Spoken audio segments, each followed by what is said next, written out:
यदि आप हमारे चैनल के सभी गाने को पसंद करते हैं तो डीडी प्रोडक्शन हाउस के यूट्यूब चैनल को लाल बटन दबा के सब्सक्राइब करें और घंटी के निशान को जरूर दबाएं।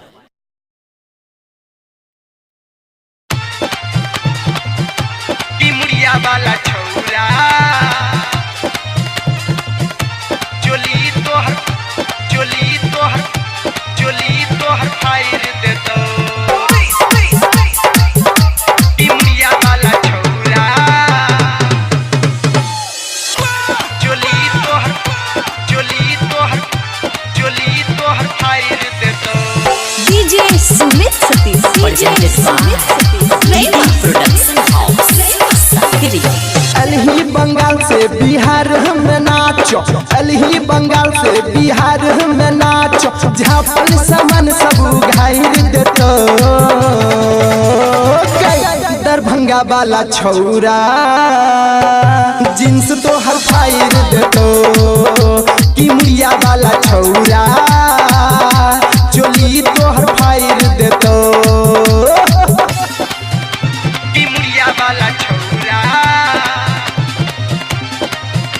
चोली तोहर फायर दे दो। कि मुड़िया वाला छौरा चोली तोहर फायर दे दो। डीजे सुमित सतीश, डीजे सुमित सतीश, अलही बंगाल से छौरी बिहार में नाच गई। बिहार में नाच गई।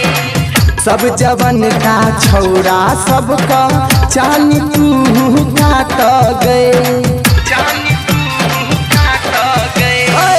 अलही बंगाल से छौरी बिहार में नाच गई। सब जवन का छौरा सबका चानी छौरी काट गए। पूरा मजा जवानी का चूस ले दो। मधुबनी वाला छौरा कि जींस तो हर फायर देतो। कि अंधरी वाला छौरा चोली तो हर फायर देतो। कि मुड़िया वाला छौरा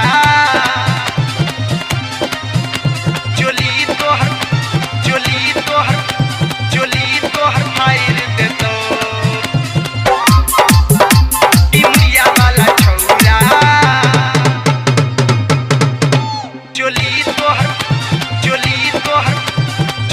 तोहर फायर दे दो। डीजे सुमित सतीश, डीजे सुमित सतीश, तोरा होठ में होठ सटे तो छौरा कनिए काल गे। छौरा कनिए काल गे। देख के 2000 मोनू मार ले तो माल गे। माइले तो माल गे।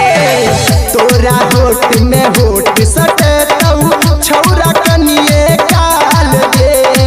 देख के 2000 मोनू मार ले तो माल गे। तोरा डीजे पर सोनू के गाना सुने तो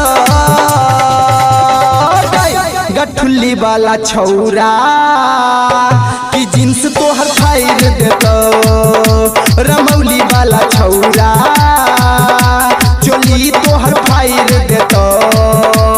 अलही बंगाल से बिहार हम नाचो, अलही बंगाल से बिहार हम नाचो, झापल सामान सब घायर देतो।